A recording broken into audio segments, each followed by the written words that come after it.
GBA Consultoría y Capacitación presenta Los mejores fiscalistas de México.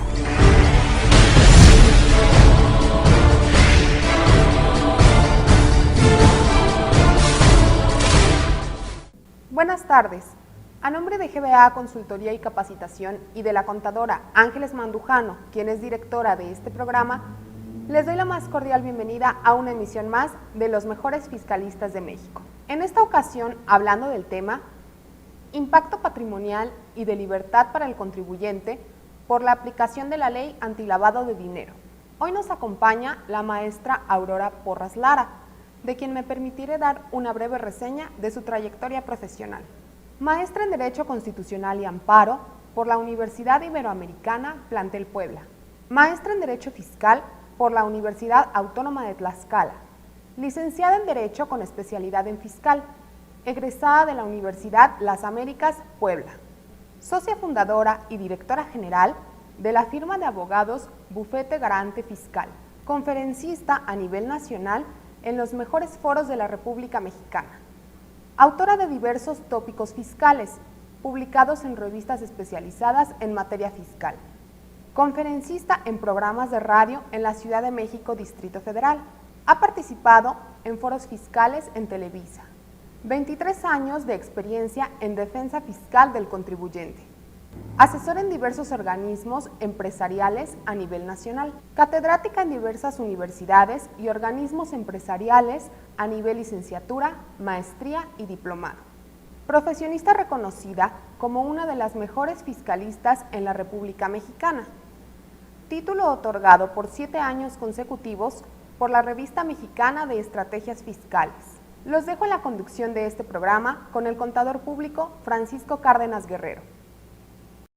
¿Qué tal, amigos? Muy buenas tardes. Bienvenidos a un programa más de los mejores fiscalistas de México. Y pues, como lo anunciaba ya, nos acompaña en esta tarde la maestra Aurora Porras.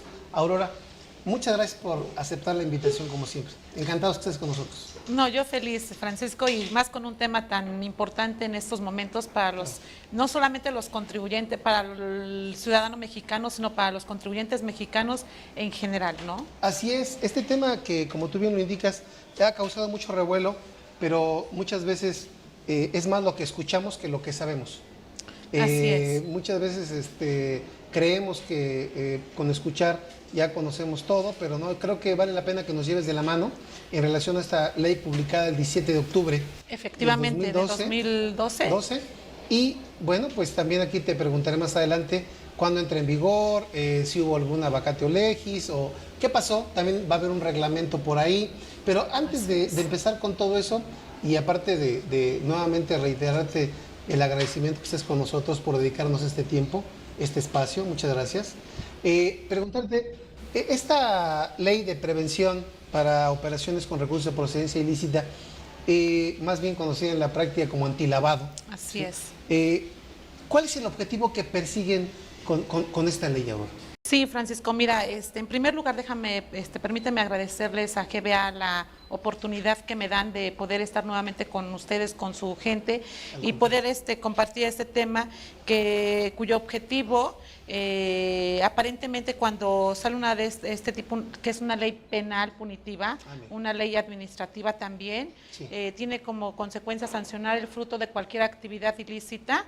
Y obviamente, si esa es uno de sus objetivos, la finalidad es erradicar por completo la procedencia del dinero, no las operaciones. Obviamente, al erradicar esto, también lleva como consecuencia o por añadidura que ya disminuya la comisión de los delitos que en este momento se están cometiendo.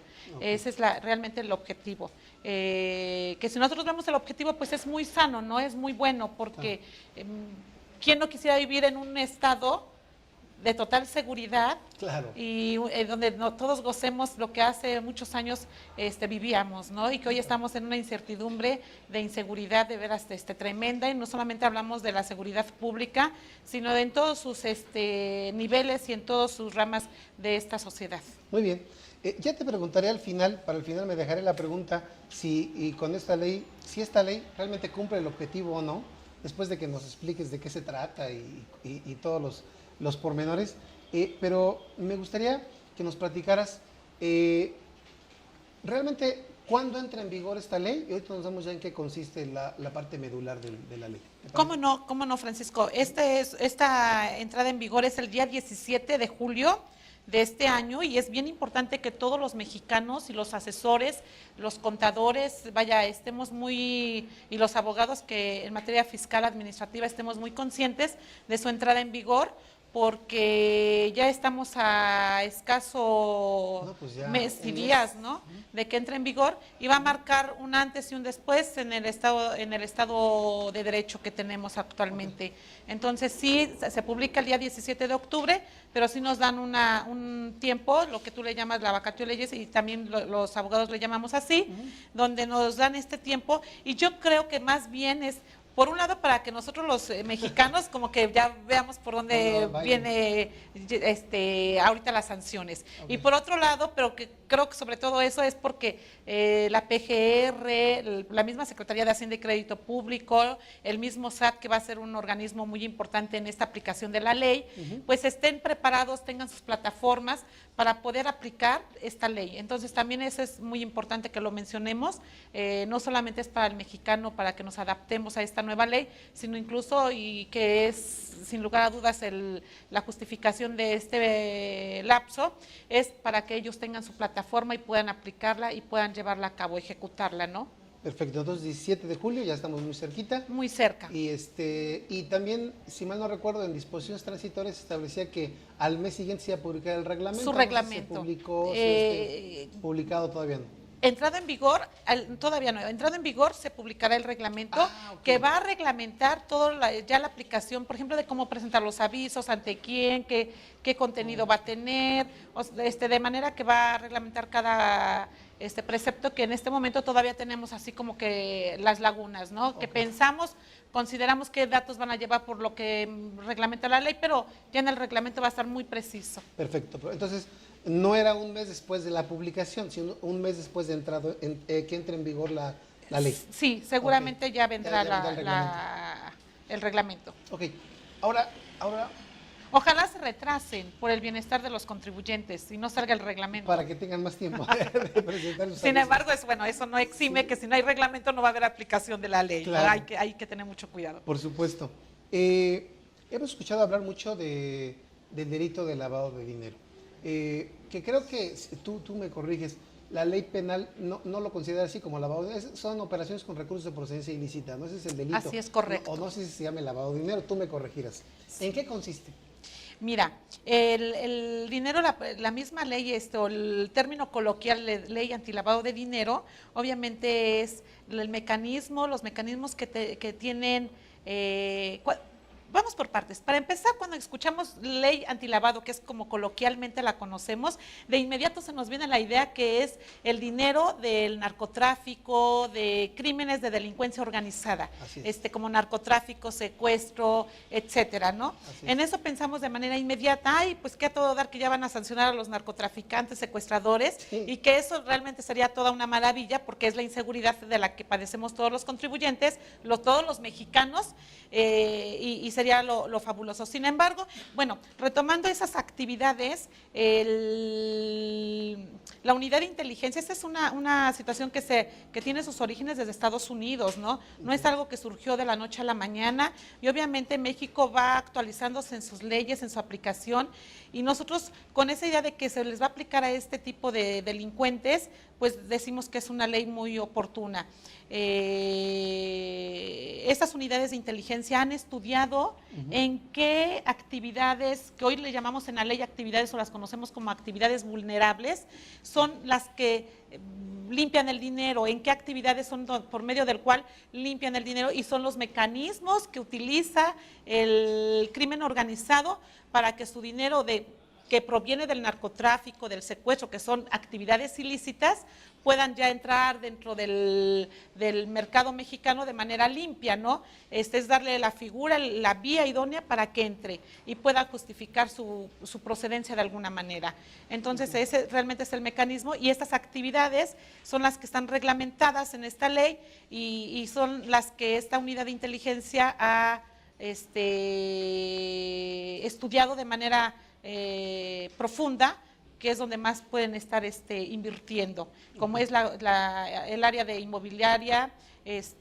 También vemos los préstamos, vemos coches, joyas, arte, por eso las casas que luego sacan que decomisan del narcotráfico, vemos que están llenas de arte, que están llenas de carros de lujo muy importantes, con unos blindajes que solamente ellos pueden utilizarlos, ¿no? Claro. Los mexicanos comunes y corrientes andamos nuestro coche y metro y lo que nos permita la vida.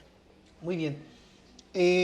Bueno, entonces entrando en materia en esta ley, ¿a quién va dirigida entonces? ¿Quiénes son los sujetos a los que va dirigida esta ley? Sí, el conocimiento común o el que tenemos a primera vista es que va dirigida precisamente a estas unidades de crimen organizado, que es a quienes se les va a sancionar, y esa es la idea que tenemos nosotros.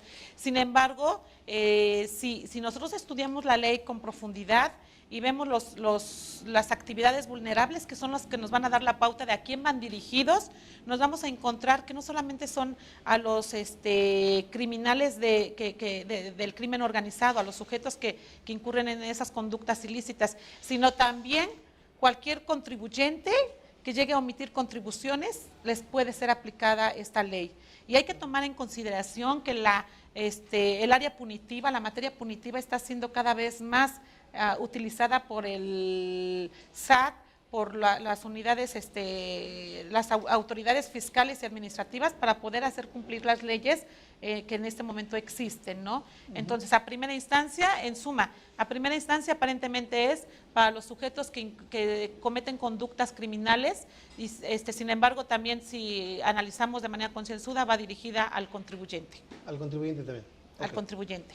Y aquí vamos a suponer, ¿cuáles son esas actividades vulnerables y quiénes tienen o qué obligaciones tienen los que las realizan de acuerdo a esta ley? Y después nos vamos a ir a las sanciones, pero ¿qué obligaciones tendrían quienes realizan este tipo de operaciones y cuáles son? Bueno, las operaciones vienen siendo toda una serie, como lo habíamos comentado, desde adquisición de joyas, obras de arte. Vamos a mencionarlas de manera muy general y después vamos a aterrizar que realmente para el público al que vamos dirigido, las que pueden ser muy importantes para los que llevan contabilidades, para nosotros los contribuyentes que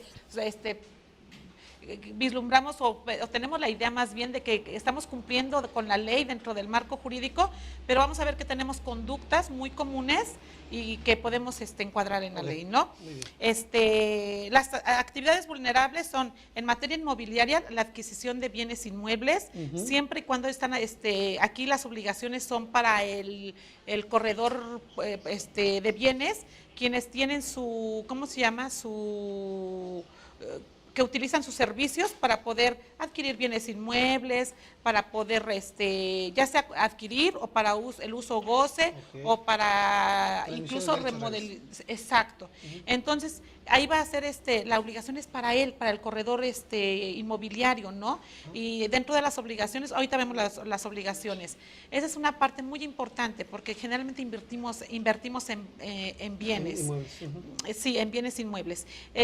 Otra actividad, bueno, son los coches, pero tiene ciertos parámetros la ley, ¿no? Un máximo y un mínimo. Hay unos donde desde un peso puede ser aplicada, se considera ya una conducta vulnerable, una actividad vulnerable, hasta actividades que tienen ciertos parámetros como la adquisición de joyas.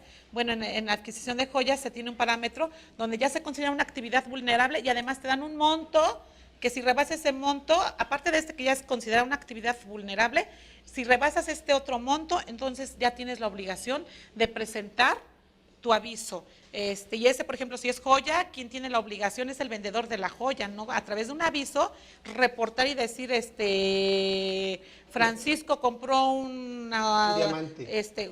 Unos aretes para bueno, no sé. Sí. Pero compró unos aretes y te reportan de manera inmediata si rebasan esos montos. Entonces son joyas, obras de arte, Y que esas estamos hablando que, bueno, sí van dirigidas a cierto sector, ¿no? Que tiene el poder adquisitivo para adquirirlas, para obtenerlas. Los coches blindados igual, ¿no? También va para cierto, es un número muy reducido el que utiliza el blindaje, y ese blindaje debe de tener cierto costo para que sea una actividad considerada vulnerable.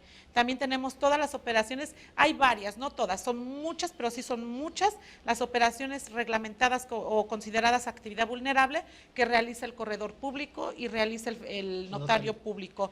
Ya nosotros sabemos, Francisco, que desde hace algunos años ya el corredor público da un aviso de cuando se hace una operación, ¿no? Y eso no solamente tiene la finalidad de poder conocer quién está vendiendo más de una casa o quién está realizando cierto tipo de operaciones. Entonces, como que ya de alguna manera estamos habituados, pero hoy vienen las obligaciones para el corredor público, para el notario, de que no solamente presente su declaración como hasta el día de hoy lo está presentando, sino si realiza una operación vulnerable de determinado monto, entonces debe de presentar su aviso, no solamente su declaración, sino su aviso por esa conducta o esa actividad vulnerable.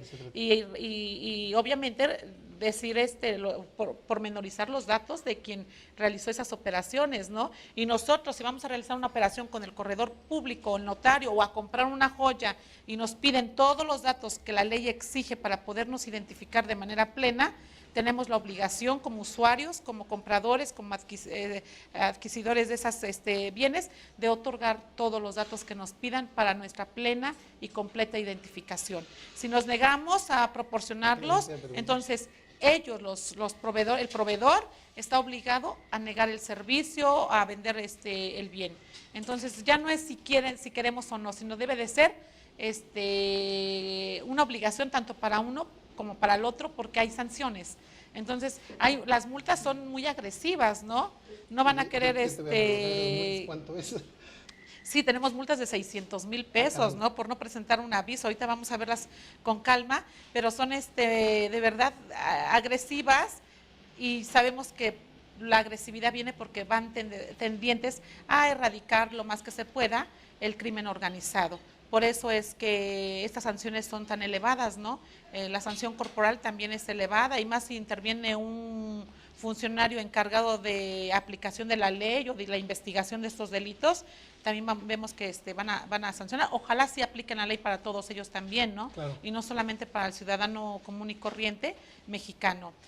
Otro tipo de actividad vulnerable que me gustaría mucho tocar, que vamos a irlas identificando, por ejemplo, es la de los préstamos, que comúnmente, y aquí es donde quisiera yo ahondar un poquito más, Francisco. Sí, claro. Si tú me lo permites. Con gusto.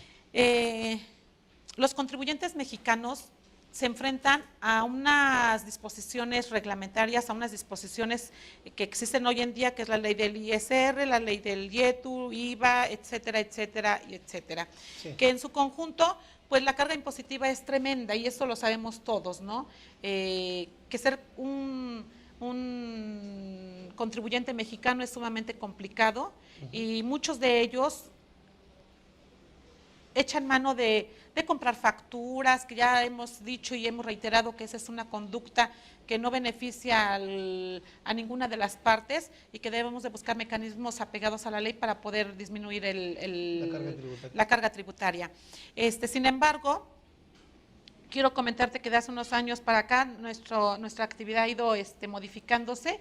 Yo no sé si recuerdas que anteriormente, y te digo anteriormente desde hace unos 17, 20 años aproximadamente, sí, los contribuyentes, ¿qué era lo que hacían? Vendían sin facturar y lo metían a su cuenta o a la de su persona, a la cuenta personal, y decían ellos, oye, es mi cuenta personal, sí, ahí claro, no entra el fisco federal, ¿no? La cuenta fiscal es esta, y ellos distinguían cuenta personal y cuenta fiscal. Y si vendían lo no facturado, lo mandaban a la cuenta personal y a veces a la cuenta fiscal, ¿eh? Sí, y ya declaraban unas cantidades, pero si revisaban la cuenta fiscal, arrojaban otras cantidades. Entonces, el fisco nos fue dejando mucho tiempo así, pero después ya no había esa distinción de cuenta fiscal y cuenta personal. Y entonces empiezan a planear que una persona física no contribuyente nunca podría ser revisada por el SAT, en aquella época la Secretaría de Hacienda y Crédito Público, ¿no? Y entonces empiezan, ya ellos ya no tienen cuenta personal, llevan su cuenta fiscal muy bien, pero lo que no facturan hoy en día, entonces lo mandaban a la cuenta de la esposa. Bueno, hoy en día no, esto hasta hace algunos 2 o 3 años, ¿no? Lo mandaban a la cuenta de la esposa o a la cuenta del hijo universitario, y entonces el mismo contribuyente era el que manejaba la cuenta de la esposa y la cuenta del hijo. Se empieza a modificar el artículo 117 de la ley de ISR, el 59 del Código Fiscal, y entonces nos empiezan a el 107 de ISR. Entonces ya se le dotan de facultades al SAT para que pueda revisar a través de cualquier revisión de sus facultades de comprobación que tiene a su alcance a las personas físicas no contribuyentes. Y viene la ley de los depósitos en efectivo, el IDE, efectivamente. Que les pegó, pero sí. Así es, sí. Y este impuesto todos sabemos que no es un impuesto recaudatorio, sino es de control. A través del IDE identifican qué persona física no contribuyente está teniendo actividad y está teniendo ingresos. Y viene lo que empezó en el 2010 o 2011, lo de las cartas de invitación. 2010, que desde el 9. Sí, empezaron a llegar, ¿no? Realmente los ejercicios empezaron a revisarse en 9, pero empezaron a llegar en 2010, ¿no? Y ya estaban terminando el 2011 y ya estaban llegando las del 2010. Así es. Y entonces cuando todo el mundo empieza a preocuparse, todos los contribuyentes, y decían, oye, es mi esposa, ¿qué podemos hacer, no? Y muchos dijeron, oye, ¿qué es lo que pasa, Aurora? No, pues sí, hay que buscar una estrategia para que pagues impuesto, porque ya sabes que te va a venir el trancazo, no te puedes quedar estático, ¿no? Claro. Y algunas veces lo pueden hacer penal. Claro. Entonces ellos decían, bueno, entonces así que se quede la cosa. Sí. Y decían, la esposa guardadita, ¿no? Sí. Esto es broma, pero mira, esto no era... Me van a regañar porque luego yo digo eso y dicen, no, misógeno. No, imagínate lo que van a decir de mí, no. Pero espérense, ahorita les digo a las mujeres. Sí la salvaron. Fíjate que sí la salvaron, por supuesto. Es más, se preocupan más que si fueran ellos mismos, déjame decirte. Claro que hubo quienes dijeron, oye, no hay que pagar al 100% porque todo puede pasar, ¿no? Pero se me vienen encima mis hijos, ¿no? Sí, claro. Eso sucede y entonces empiezan a fiscalizar a las personas físicas no contribuyentes. Sí. Ahora tenemos esta nueva ley que nos enfrentamos y eso ha originado que las empresas, las personas físicas contribuyentes, también hagamos mal uso desde que ya no podían identificar cuenta, de que ya no había para el fisco cuenta fiscal y cuenta personal. Esto provoca que si tuvieron algún ingreso en efectivo o en transferencia, lo que sea, pero que no está facturado, manejaban o utilizan o hacen un uso indebido o en exceso de la figura del préstamo. Por eso hoy en día un préstamo, hace algunos años, ¿cómo lo podías demostrar de manera fehaciente ante la autoridad? Con tu contrato y tu pagaré, y ellos lo daban como válido y lo pasaban. Y hoy en día demuestras con contrato y pagaré tu préstamo y no te lo pasan por nada del mundo. Tienes que demostrar que el que prestó tiene la solvencia económica. Y además tienes que demostrar que tu contrato efectivamente fue un préstamo, y entonces entramos a lo que es la fecha cierta, que tiene que ser, y esto es ojo para todos, ¿no? Sí, claro. No hay que esperarnos a que nos llegue una auditoría. Sí. Digo, ¿cómo va el dicho? Cuando veas las barbas de tu vecino, pon tus barbas a remojar. Recortar, pon las tuyas a remojar, ¿no? Entonces, hoy el SAT no se contenta con el contrato y el pagaré. Hoy tenemos que demostrar el destino del dinero, hoy tenemos que demostrar varios elementos. Si está la transferencia de cuenta a cuenta, creo que todavía hay más posibilidades de que pase. Pero si no existe, porque nosotros sabemos que es una venta sin facturar y no va a existir esa vinculación de cuenta a cuenta, entonces sí tienen que poner ellos mucha atención en los contratos, tienen que ser de fecha cierta, no pueden ser unos documentos privados, y esto es de tipo de valoración de pruebas, esto ya lo vemos en el juicio, pero hay que amarrarnos el dedo antes de la cortada y mandar a ratificar nuestro contrato conjuntamente con nuestro pagaré antes de que lleguen facultades de comprobación, a fin de que cuando lleguen ellos no se presuma que esas pruebas fueron inventadas para poder adecuar la figura con el depósito y amarrar. En todo un juicio, ¿verdad? En todo un juicio. Entonces, porque no tienen razón de entrada, Aurora. Porque no se requiere esa formalidad legalmente o jurídicamente, ¿o sí? Fíjate que sí. Ah, sí. A ver, está en la materia civil. Platícame, porque yo he escuchado, por eso te lo pregunté, ¿eh? Sí. Porque yo he escuchado comentarios en los que dicen, ¿sabes qué? No se requiere esa formalidad. El Código Civil dice que el mutuo requiere esa formalidad, pero yo te pregunto. Fíjate que tenemos que ver dos tipos de, ¿cómo se llama?, de situaciones. La materia fiscal, la materia civil, que es digamos, la columna vertebral en materia jurídica, que por eso dicen, quien sabe manejar materia civil sabe manejar las demás ramas porque todas emanan de ese procedimiento. Así es. Tiene esta figura de fecha cierta que se utilizaba para cuestiones mercantiles, para efectos de pago y todo ese rollo, ahora viene a aplicarse. Al igual que tú, he escuchado mucho el tema de que no es necesario y tienes toda la razón, es un contrato privado que frente a particulares surte efectos el mutuo y así debe de establecerse porque efectivamente para su validez no se requiere esa formalidad de que sea ratificado ante notario, sino basta la simple consentimiento, porque es voluntad de partes. Entonces, al ser contrato nos vamos con la aplicación de este principio y es la máxima que rige en contratos. Sin embargo, para efectos de las autoridades, de que no se presuma que fueron pruebas inventadas, viene lo de la valoración de la prueba. Okay. Entonces ya estamos en materia de juicio. A lo mejor tu contrato tiene eficacia jurídica para todos los efectos frente a tu tercero, que es al que le debes o el que te debe, para ellos sí, entre particulares. Pero ya para el Estado, para la fabricación y para el litigio, tiene que tener una fecha cierta. Okay. Entonces no hay que irnos con la finta de que no es requisito indispensable. Entre que sí son peras o son manzanas, hoy te puedo decir que el Poder Judicial, que es el que dice la última palabra en materia fiscal, está sosteniendo la teoría de que deben estar ratificados, deben ser de fecha cierta, porque eso da certeza y seguridad de que efectivamente la operación se llevó en la época en que se estableció, en la que se le dio en el ejercicio fiscal que se está revisando. Perfecto. Si está con fecha posterior, ya da la idea, o no los llevas así, te da la idea de que los hiciste después de la revisión, claro, porque no hay esa seguridad. Entonces, perfecto, sí hay que hacerlo. Es con relación a la valoración de la prueba. Bien.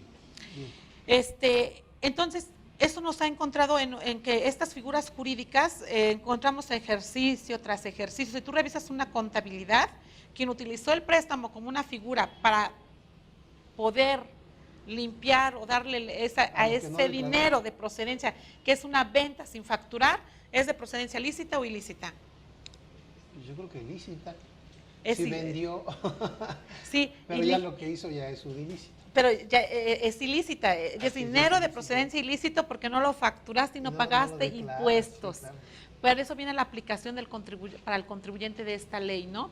Y bueno, se hace esta figura jurídica y vemos que quien la utilizó en un ejercicio, la utilizó varias veces en ese ejercicio y así están en todos sus ejercicios. Sí, claro. Entonces, la ley antilavado dice que cuando una persona distinta de una institución bancaria realiza préstamos de manera sucesiva, es una actividad vulnerable ese préstamo y es un sujeto de información de aviso. Exactamente. Si nosotros vemos que el que presta es la suegra de manera continua, entonces o el socio, por ejemplo, puede ser, pero siempre se toma una o dos personas y son los que están prestando. Entonces, ellos van a tener la obligación de presentar su aviso cuando rebase y presentar su aviso ahorita sabemos que es la Secretaría de Hacienda y Crédito Público, sabemos que con el reglamento puede cambiar y el que va a revisar, el que va a verificar esa presentación de avisos va a ser el SAT, ¿no? O tenemos,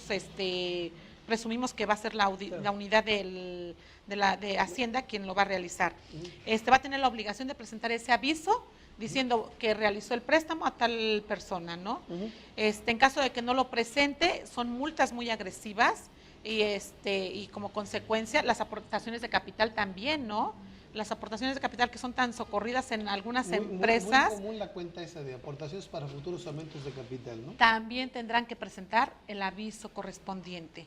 Entonces, a veces va a salir más caro el caldo que las albóndigas, porque a través de esos préstamos o de esas aportaciones de capital van a pasar muchas cosas, ¿no? Si seguimos utilizando esas figuras al día de hoy y más con esta ley tan agresiva que tenemos. Por un lado, van a revisarle al que prestó, si de verdad tiene la solvencia económica para haber realizado esos préstamos. Y si en esa revisión resulta que es uno de los socios y a él le depositan todo lo no facturado, además de lo que depositan en la persona moral, entonces al socio le va a ir como en feria, como en feria. O a la persona puede ser cualquier persona, pero que tiene otros ingresos distintos de su actividad, o a lo mejor ni siquiera tiene actividad. Claro. ¿Sale? Entonces sí hay que tener mucha consideración al manejo de esas dos figuras, que son de las que más van a dañar al contribuyente. ¿Y cómo lo van a dañar? Pensemos en un empresario persona física que ha vendido sin facturar y lo ha depositado en la esposa y en el hijo. Y con ese dinero de la esposa y del hijo, a veces lo que hacen es pagar tiempos extras, lo vuelven a meter al negocio, pero en otras ocasiones lo que hacen es comprar bienes inmuebles con el dinero que ellos depositan en estas cuentas. Así es. Entonces, cuando adquieren un bien inmueble, resulta que él como persona física reflejó unos ingresos, y al adquirir el inmueble ya refleja otro tipo de ingresos. Para haberlo adquirido. ¿De dónde lo sacaste, no? Sí, claro. Entonces, aquí es cuando va a entrar esta ley. Si tu dinero con el que compraste este bien me lo justificas, ¿de dónde viene? Y él va a terminar diciendo, bueno, pues porque así seguramente van a estar los elementos, viene de la esposa de mi hijo y ellos de dónde tenían dinero. Y no van a tener justificación, porque no está la factura. Claro. Y entonces sucede que fue operaciones con recursos de procedencia ilícita. O sea, se configura el delito. Claro que se configura. Por eso, que aquí tocamos un tema bien importante, por esa razón, la misma Suprema Corte, a través de una tesis, ha emitido donde dice que la ley de lavado de dinero, bueno, la figura de operaciones con recursos de procedencia ilícita, se llevará o se sancionará de manera independiente a la defraudación fiscal, porque son dos delitos que se cometen con la misma conducta, porque al ser ilícito no pague impuestos. Entonces, ahí es cuando nosotros nos vemos, oye, pero si yo soy contribuyente y pago impuestos, sí, pero vendes sin facturar y con ese producto compras casas, y al que le vas a comprar te tiene que reportar que compraste una casa, y entonces van a checar a ver de dónde, y si no la compras tú a tu nombre, la vas a comprar a nombre de la señora o del hijo, y digo de la señora y del hijo porque es lo más común. Y cuando a ella le pregunten o al hijo de dónde sacaste el dinero, no va a tener justificación, porque son personas contribuyentes no dados de alta. Y es efectivamente. Ahora, ahorita con lo de las cartas de invitación, con lo del IDE, ya nadie deposita en efectivo, digo, solamente los que anden muy despistados, ¿no? Pero dicen, oye, si hay transferencia para buena cuenta no pasa nada, porque realmente lo que identifica el banco es el efectivo y lo depositan allá. Bueno, con esta ley hay que erradicar esa conducta a partir del día 17 de julio. Yo les digo que ya se vayan adaptando desde que entró en vigor, ya hay que irnos adaptando a un nuevo esquema de que ya no podemos depositar, si vamos a vender sin facturar, y digo, lo tengo que decir de manera muy clara, es pues en efectivo, y en efectivo lo gasto, ¿no? Porque no puedes, y no podemos adquirir bienes de este tipo que generalmente a los que se destinaban, por eso está catalogado como una actividad vulnerable, ¿no? A lo mejor no vamos a adquirir no vamos a blindar nuestro coche, porque no somos contribuyentes que pagamos impuesto y que nos dedicamos a chambear, y no andamos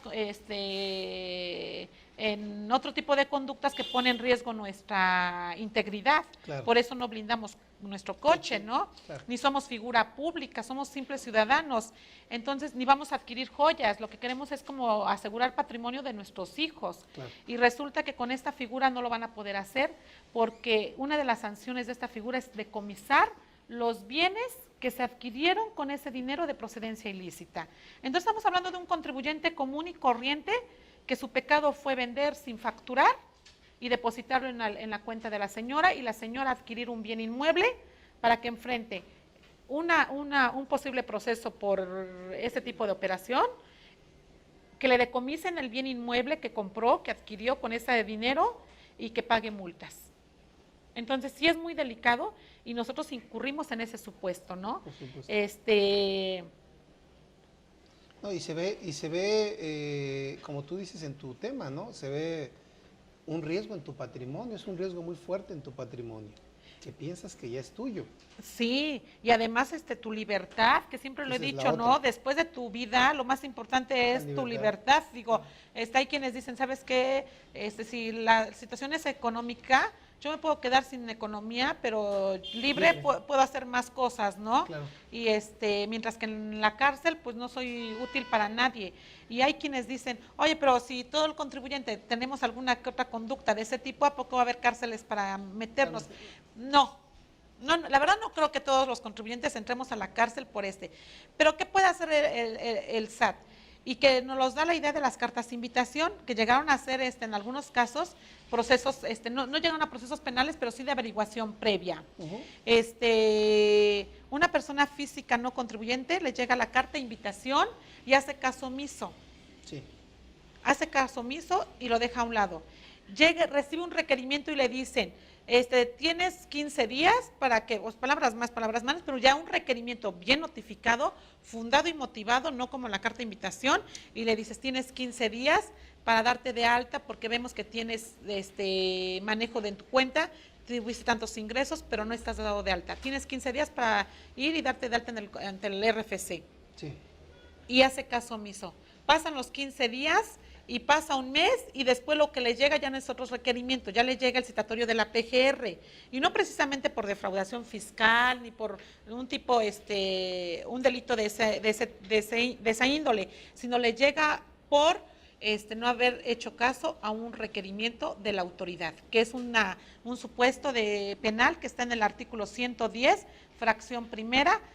No, perdóname, no es ese supuesto, ese es el artículo, pero el supuesto es no darse de alta como contribuyente. Sí, es el 110. El 110. Así es. Y pero esa es la conducta, no lo que dije, que sí, no hacer caso a un requerimiento, sino ahorita todos se me van a espantar. No, sí, yo te iba a preguntar también, si va a no. Esto que lo quiero aclarar y que quede muy claro, la conducta que se sanciona es omitir darse de alta. La inscripción al exactamente, por un año. Y entonces le aplican y la señora llega a la agencia del Ministerio Público y fue un caso real de esta señora, que el primero que nos llega, la señora llega a la agencia del Ministerio Público todavía dentro de su ingenuidad sola y empieza el Ministerio Público a investigarla, ya le leen la querella, y la señora dice, no, pues sí, tenía yo un puesto de ropa. Y sí, efectivamente, pero yo no tuve 500,000 pesos de ingreso, que digo, el monto es muy reducido comparado con otras cartas de invitación, ¿no? Y precisamente pongo este ejemplo porque el monto es muy pequeño comparado con otros que se detectaron a través de las cartas de invitación. Y la señora les dice, no, efectivamente yo tengo un puesto de ropa, pero esos no son los ingresos que tengo, yo tengo ingresos por 1,000,000 y tantos, y además, y empieza a decir todo la señora, ¿no? Entonces ya la gente del Ministerio Público le tomó su declaración y todo y le dice, mire señora, tiene usted que ir, y la remiten, en pocas palabras, la remiten al jurídico del SAT, a la administración local jurídica, para que hable con ellos, se ponga de acuerdo y vea qué se hace. Y entonces nos dan la pauta, que lo que ya sabemos y que queda muy claro, que la herramienta punitiva, la materia punitiva, es una herramienta de recaudación para el fisco federal. Y entonces, claro que la señora pagó sus impuestos y ya la averiguación previa hasta ahí quedó, ¿no? Okay. Pero entonces, es muy delicado, claro que es muy delicado. En ese contexto de ideas tenemos que si algunos de nosotros nos ubican en la ley, que ni Dios lo quiera ni Dios lo mande, pero nos ubicamos en la ley, que adquiramos bienes o que prestemos con dinero de procedencia ilícita, y es de procedencia ilícita desde el momento en que no lo facturamos y no pagamos impuestos, y se presenta la denuncia, la querella, nos traigan y obviamente pagamos los impuestos, y entonces como consecuencia se van archivando las averiguaciones previas. Eso sí puede pasar. Entonces no se puede llenar las cárceles porque al mismo Estado no le conviene que las cárceles, si ahorita resultan insuficientes, imagínate con los contribuyentes que tienen que echar mano de esta figura porque sienten la carga tributaria pesada, ¿no? Claro. A ver, ahora entonces, pero esas operaciones vulnerables de las que estábamos comentando, que se tienen que, por un lado, de acuerdo a los montos, primero identificar de la persona con la cual se realiza y después de dar un aviso a la Secretaría de Hacienda y Crédito Público. Ok, ya me quedó claro esa parte. A lo mejor por los montos nada más identificas y no avisas. Claro. Si el monto excede de la cantidad que marca la ley, tendrás que avisar. Sí. Ahí me quedo con esa primera idea. Sí, de hecho tenemos un cuadrito que está muy ejemplificativo, que si gustas te lo proporcionamos para que lo pongan en la pantalla, y ahí se ve cuándo se considera una actividad vulnerable y en qué momento, a partir de qué monto ya se considera o es obligatorio presentar el aviso, ¿no? Ok, entonces son dos cosas distintas. Son dos cosas Vamos distintas. a pensar en la agencia de automóviles, ¿no? Sí. La agencia la distribuidora de automóviles que van y le compran un automóvil, ¿sí? Y que a lo mejor no rebasa los montos necesarios para avisar, simplemente para identificar la operación como tal, también dependiendo del monto. Sí. Y si excede de ese monto, dar aviso. Sea efectivo o no sea efectivo. Tu pregunta o tu aclaración esta es muy importante, porque la gente se equivoca. Al momento que hemos dado las conferencias, dicen ellos, oye, pero hablas de efectivo, cuando llega uno y así, uno tras de otro, estamos pagando el coche, ¿no? No, puedes pagarlo con cheque nominativo.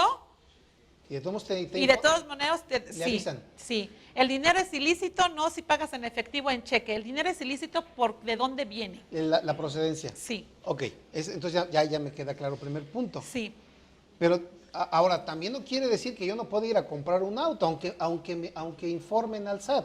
Si yo demuestro que es una empresa constituida, inscrita, o una persona física con actividad empresarial que adquirió ese automóvil. Por supuesto, no, de ninguna manera. Si la cuenta, el dinero proviene de la cuenta fiscal y van a pagar con cheque nominativo y todo eso, por supuesto que es totalmente lícito, ¿no? Porque es del dinero que obtiene por su actividad la empresa o el propio contribuyente persona física. Eso no quiere decir que van a disminuir la adquisición de BMWs, Mercedes y todo lo demás, sí van a disminuir considerablemente.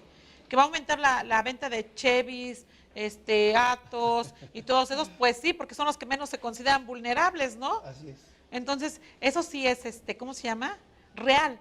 Pero claro que el contribuyente que tiene la forma de demostrar o de que ese dinero es lícito, puede adquirirlo.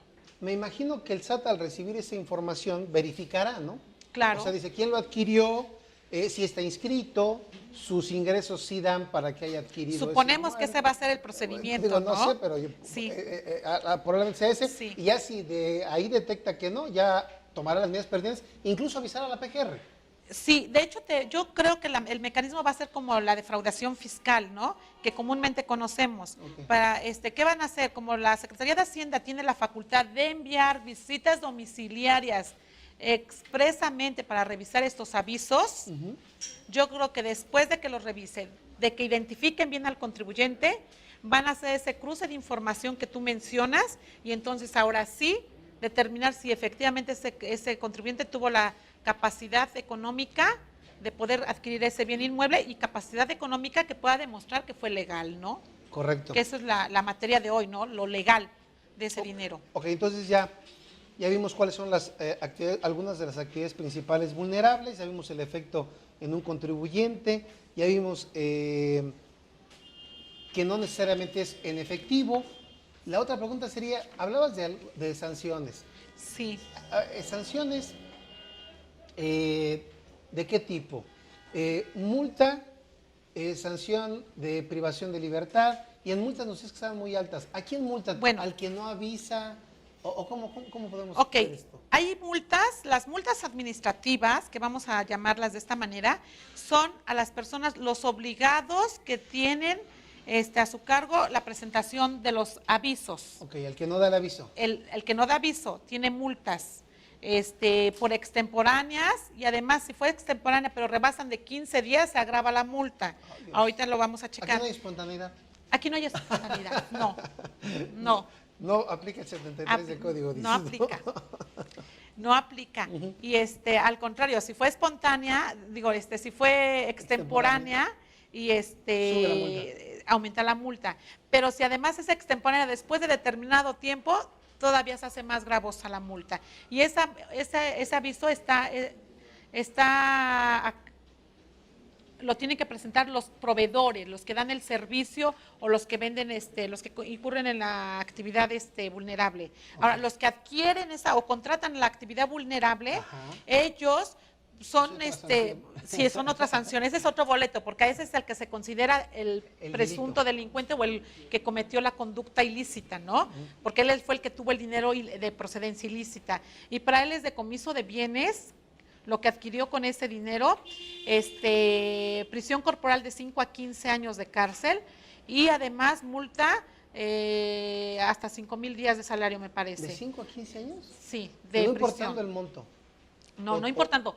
Claro que el Poder Judicial, a través de sus jueces de distrito, valorarán todos esos elementos para poder individualizar de manera constitucional la sanción que se le corporal que tengan. ¿Es considerado un delito grave? Es considerado un delito grave y eso significa que no tiene libertad bajo caución, sino que se llevará todo su proceso dentro de la cárcel.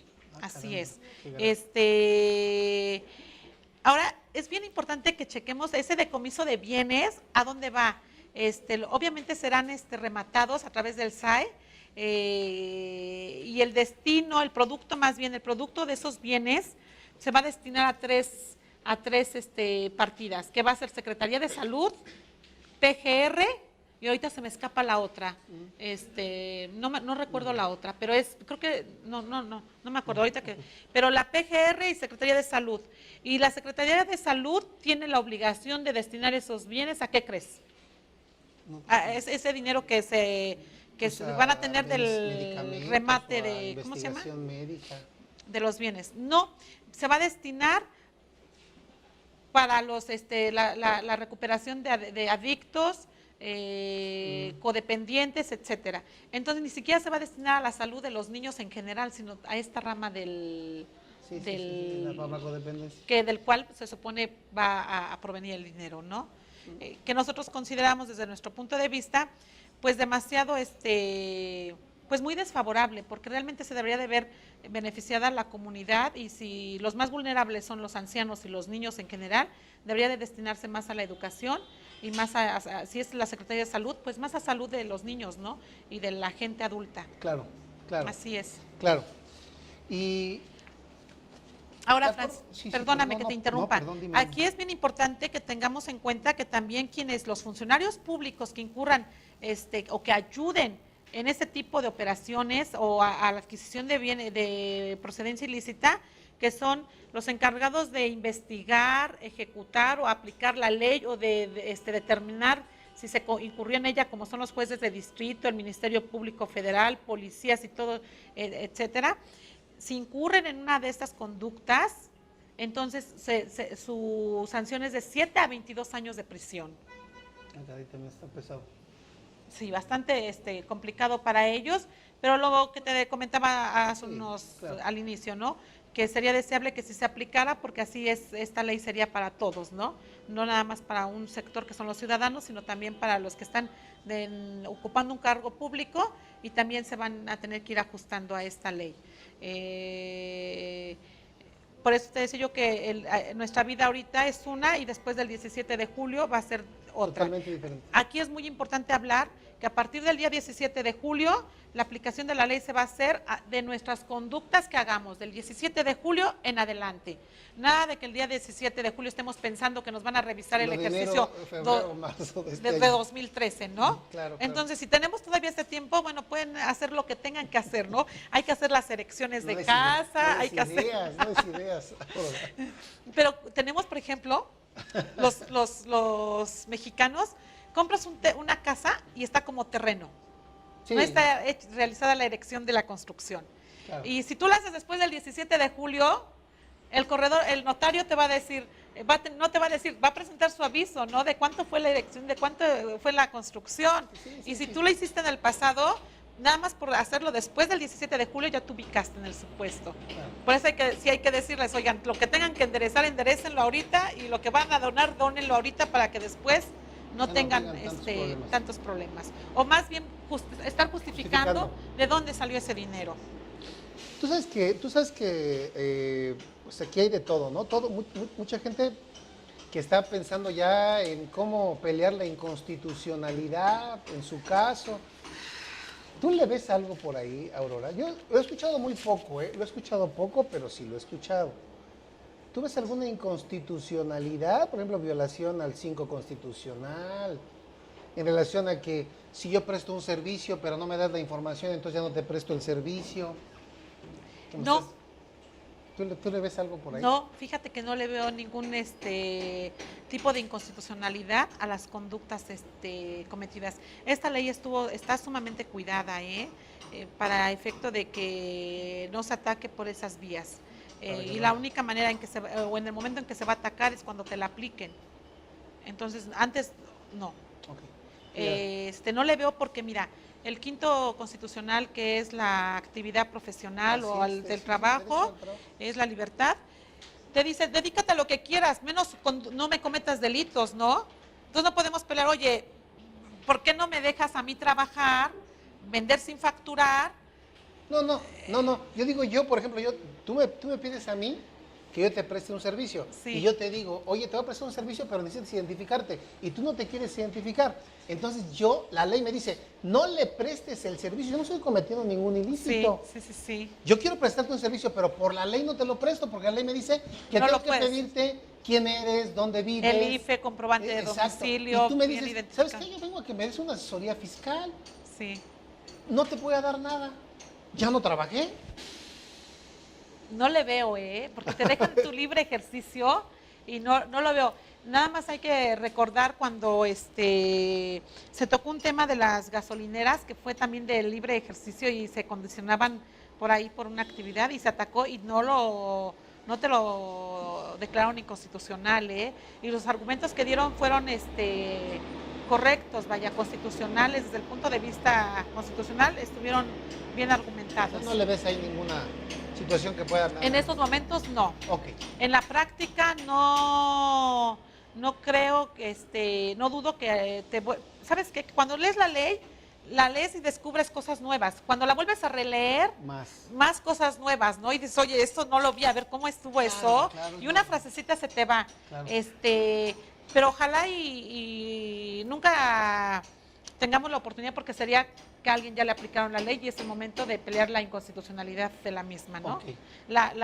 Dicen que cuando das un golpe, del coche, lo importante es que no te lo dé, que no tengas la culpa, sino que la culpa es el control. Yo digo que lo importante es no chocar. Claro. Aquí lo mismo, ¿no? Pero bueno. Eso es muy bueno lo que dices. Yo quisiera preguntarte todavía 50 cosas más, pero ya no puedo, el tiempo ya se me acabó. No me digas. Sí, desafortunadamente, Aurora. Yo quisiera preguntarte más cosas, te digo que me quedé a la mitad. Hay muchas cosas interesantes que preguntarte, pero el tiempo se me acaba, o se me acabó. Yo quisiera más bien dejarte el espacio final a una última pregunta en relación a ¿qué le puedes recomendar a la gente? Ya nos diste muchas recomendaciones, pero finalmente como conclusión, ¿qué les puedes recomendar para proteger su patrimonio y su libertad a la víspera de la entrada en vigor de esta ley? Sí, O lo que tú quieras comentar, Aurora, yo te cedo el micrófono. Sí, Francisco, muchas gracias. Fíjate que una de las, por lo que me encanta estar aquí con ustedes es siempre la libre expresión, ¿no? Que nos permiten decir todo. Así va a ser. Y bueno, retomando eso, déjenme decirles que mi vida profesional ha sido de ser litigante, de defender al contribuyente, que aunque no tenga la razón, ver de qué manera jurídicamente encontramos para que él pueda proteger su patrimonio, su libertad y sus ingresos futuros. Durante todos esos años de experiencia, creo que puedo recomendarles lo siguiente, aun y cuando en algunos otros aspectos consideren que mi recomendación está un poco fuera del contexto, pero lo primero es tratar de ajustar nuestra vida, nuestros hábitos en manejar nuestras empresas, nuestro negocio, a fin de que podamos evitar este tipo de conductas. No es recomendable no solamente que tengan su cuenta, que ya depositen en la esposa y en los hijos en efectivo, sino ni siquiera en cheque ni transferencia, sino que la cuenta fiscal sea una sola. Si ustedes tienen que incurrir en alguna conducta porque no les permite la ley por su giro o qué sé yo, por moverse para un lado o para el otro, yo les recomendaría de verdad, Francisco, es si van a vender que sea en efectivo y en efectivo me lo das. Okay. Si van a comprar una factura, esa factura es, te la compro, pero me vas a regresar el dinero en efectivo a tu empresa que me la vendes. ¿Por qué? Porque cuando retornan el dinero, son bien chistosos los empresarios. Abren otra cuenta a nombre de otra persona y ahí regresan el dinero. Y esta otra persona va a enfrentar ese problema. Entonces, esa es la situación. Pero si en el futuro quieren adquirir bienes, lo recomendable es que ajustemos nuestra vida lo más apegado a la ley para poder justificar nuestra ganancia, que va a ser más difícil, va a tardar más años en juntar para comprarse una casa o invertir en algún bien inmueble, pero lo más importante es que van a tener tranquilidad. Claro. Y sí decirles que con estas leyes, como siempre lo digo, con estas autoridades que nos tocaron, podemos salir adelante. Ahora sí que Dios aprieta pero no ahorca, y los que tenemos fe en Dios y la esperanza en Dios, Él no nos suelta de la mano, ¿no? Así es, así es. Pues Aurora, muy agradecidos en GBA por la distinción que nos haces participando en nuestro programa. Muchas gracias por aceptar la invitación. Espero que terminemos el tema en alguna otra oportunidad. No, Francisco, muchísimas gracias a ti y bueno, siempre felicitarte porque nos haces hablar del tema de manera muy bien, ¿no? Gracias. Y ese es un gran talento. Muchas felicidades. Gracias. Muchas gracias. Bien, amigos, pues un aplauso, por favor, para la maestra. Y amigos, muchas gracias. Nos veremos a la próxima de un programa más de los mejores fiscalistas de México. Buenas tardes.